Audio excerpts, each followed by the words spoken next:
வணக்கம். நான் பின்னணி பாடகன் முகேஷ். நம்ம புலோலியூர் ரமணன் அவர்களுடைய யூடியூப் சேனலை தொடர்ந்து பாருங்க. சூப்பரான ப்ரோக்ராம்ஸ்லாம் அவர் போட்டுட்டு இருக்காரு. ஸோ ரசிகர்கள் நீங்க தொடர்ந்து பார்த்து மறக்காம சப்ஸ்கிரைப் பண்ணுங்க, லைக் பண்ணுங்க, எல்லாருக்கும் ஷேர் பண்ணுங்க. இறைவனை நோக்க பயணம் எந்த விதமான தடங்களும் இல்லாமல் அவையோடு அவருக்கு ஆசி கூறிக்கொண்டு அவருடைய ஆத்மா சங்கர இறைவனை பிரார்த்தித்துக் கொண்டு அவருடைய குடும்பத்தாருக்கு எனது அனுதாபங்களையும் கூறிக்கொண்டு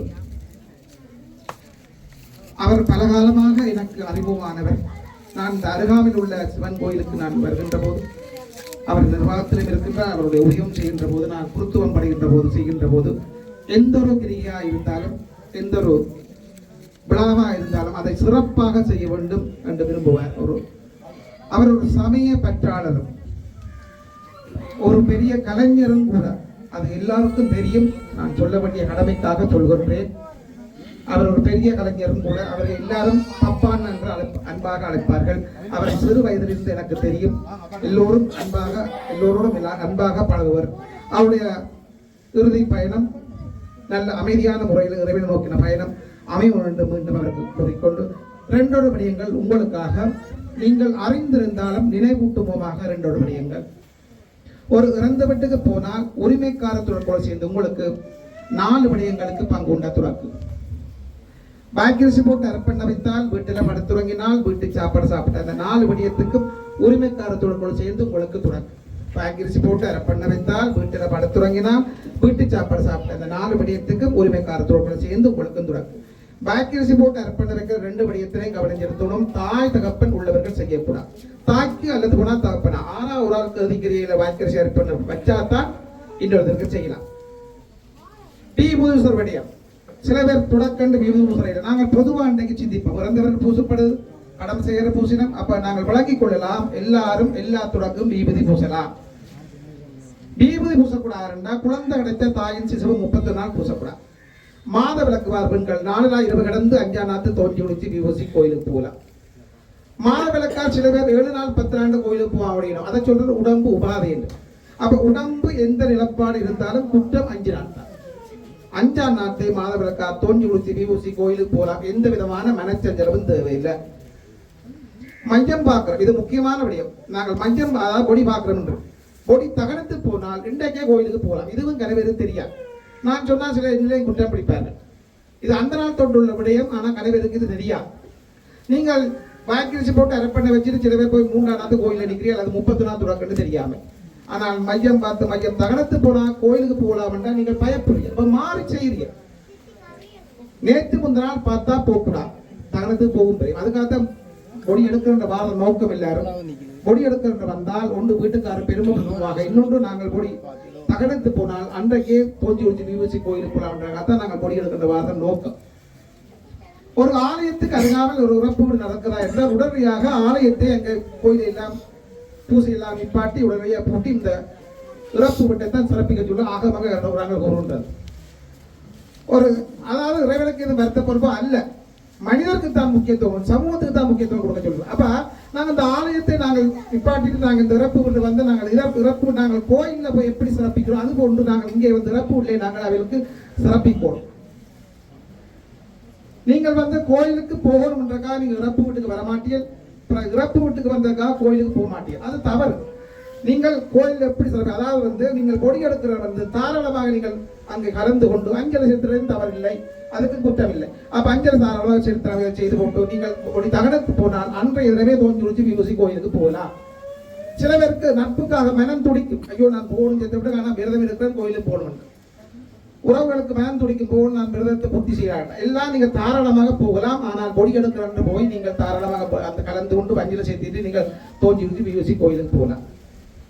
பட் அந்த மையம் எடுக்கின்ற போது சில இடங்கள்ல இந்த பந்தலுக்கு பெட்டியால் இடிக்கணும், அது தவறு. அப்படி செய்யக்கூடாது. கோயில்ல நாங்கள் சாமி எப்படி காவறோம் அது போன்று அலுங்காம குலுங்காம கொண்டு வேலை செய்யக்கூடாது. அவங்க சாமி தேவை. அப்ப நாங்கள் பந்தல்ல இருக்க தோரணத்தை அறக்கிறத தவிர பந்தலுக்கு பெட்டியால் இடிக்கக்கூடாது. மற்றது இந்த நாங்க கொண்டு தகனஞ்சத போது நாங்கள் பாருங்க கோயில்ல சாமி எப்படி எத்தனை இடத்தை தூக்கி தூக்கி வைத்தாலும் அத்தனை இடத்தையும் வெள்ளை விரித்து தான் வைப்பார்கள். இறைவனுக்கு ஒரு கௌரவம், அவருக்கு ஒரு மரியாதை. அது போல தான் இவங்களுக்கு பாருங்க நாங்கள் இந்த கீழே தான் வச்சிருக்கோம். அதுதான் முறையான. நாங்கள் குருமாருக்கெல்லாம் கீழே தான் வைக்கிறாங்க, பல்வேட்டுத்துறை பக்கம் எல்லாம் கீழே தான் வைக்கிறாங்க. அதுதான் முறையான.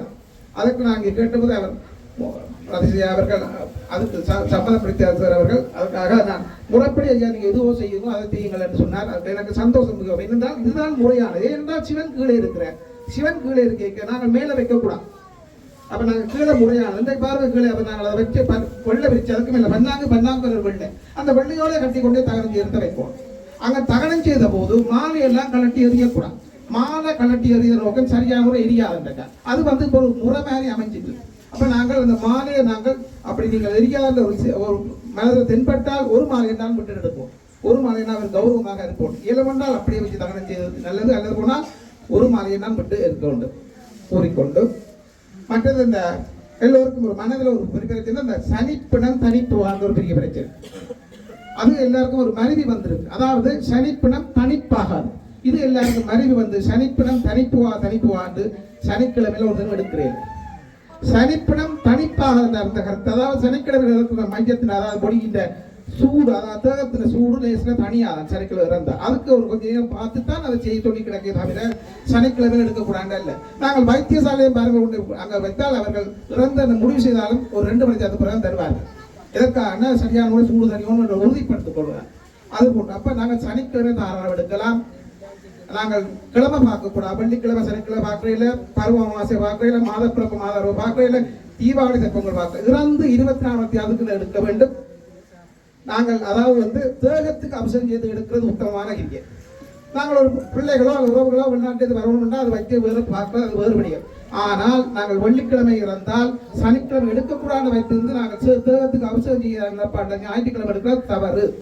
இறந்து 24 அதுக்கு எடுக்கணும். அதுவும் தேகத்துக்கு அபிஷேகம் செய்து எடுக்கிறது உத்தமமான என்று கூறிக்கொண்டு மீண்டும் அதாவது அந்தரட்டு செய்கிறபடியும் அதிலையும் ஒரு கவனம் செய்தோம். அதாவது வந்து அந்தரட்டு செய்யறது வீட்டில் அந்தரட்டு செய்து கீரை மேல கொண்டே கல்லு போட உத்தமமான கிரியை. எதற்காக என்றால் ஒரு இறந்த ஆத்மாவானது ஆகவன் கரடாவங்களை கூறுன்றது இந்த இறந்த ஆத்மா 31 நாளும் மயானமும் இங்கே வீட்டிலையும் தான் சுற்றி திருவார்கள். அந்த வீட்டில் இருக்கிற ஆத்மாவை நாங்கள் வீட்டிலே கல்லை வச்சு வீட்டிலே நாங்கள் அவரை கூப்பிட்டு அந்த கல்லில் இது தேவருக்குரிய படைகளை எல்லாம் கொடுத்து அவரை நாங்கள் கொண்டே கீரி மேல கல்லு போடுறதுதான் சிறப்பானது. கீரி மேலை அங்கே கிரியை செய்கிற சிறப்பு இல்லை, வீட்டில் செய்யதான் சிறப்பு. கீரி மேலையில் அனைத்து உங்களை செய்வதற்குரிய நோக்கம் அதற்குரிய காரணம் குருமா தட்டுப்பாடு. அதற்காக 4-5 பேர் உண்டாக்கிறது தான் கீரி மேலை அழைக்கிறது. இந்த குருமா தட்டுப்பாடுக்கு வந்த காரணம் அதாவது அந்த நாளில் எல்லாருமே எல்லா கிரியும் ஒரு குருவான அவரக்கிரியும் பூரக்கிரியும் செய்வார்கள். அதான் முறையானது. ஆனால் இப்பத்த மனதில் எல்லாருடைய சமூகத்துடைய மனதில் எல்லாருக்கும் மனதில் வந்து இது செத்தப்பட்ட ஐயா இது கோயில் ஐயா இப்படி வந்தால அவரக்கிரியைக்கு இங்கே ஐயாவில் சரியான தட்டுப்பாடு கௌரவ பிரச்சனை செத்தப்பட்ட ஐயான்னு சொல்வார்கள். கௌரவ பிரச்சனை ஒரு மரியினம் இல்லை. ஆகியனால குரு தட்டுப்பாட்டுக்காகத்தான் நாங்கள் உங்களை அழைக்கிறதை தவிர நாங்கள் வீட்டில் நாங்கள் இது எப்படி செய்கிறோமோ இதே போன்று நாங்கள் வீட்டிலே கல் வச்சு வீட்டில் கல் பூசி நாங்கள் 34 படைக்கிற படையல் இறுதிப்படையெல்லாம் இந்த அந்த அடி படையல் நாங்கள் அப்படி பார்க்கணும். அந்த ஒரு நாள் படையலுக்கும் அங்கே படைக்கணும் பொதுவாக சிந்திக்க விளங்குது. அப்போ நாங்கள் வீட்டில் அந்தடியை செய்து வீட்டிலே நாங்கள் கல் பூசி செய்து வீட்டில் கொண்டு அப்படியே கல்லுக்கு அங்கே கீழ்மையில போடுறதுதான் உத்தமமான கிரி என்று கூறிக்கொண்டு மீண்டும் அமரர் செல்லமாக அழைக்கும் பப்பான் அவர்களுக்கு அமரர் பராசிங்கம் அவருடைய ஆத்மா சாதிகளுக்கு மீண்டும் பிரார்த்தித்து கொண்டு வருகிறேன். நன்றி. வணக்கம். நான் பின்னணி பாடகன் முகேஷ். நம்ம புலோலியூர் ரமணன் அவர்களுடைய யூடியூப் சேனலை தொடர்ந்து பாருங்க. சூப்பரான ப்ரோக்ராம்ஸ்லாம் அவர் வந்து போட்டுட்டு இருக்காரு. ஸோ ரசிகர்கள் நீங்கள் தொடர்ந்து பார்த்து மறக்காம சப்ஸ்கிரைப் பண்ணுங்க, லைக் பண்ணுங்க, எல்லாருக்கும் ஷேர் பண்ணுங்க.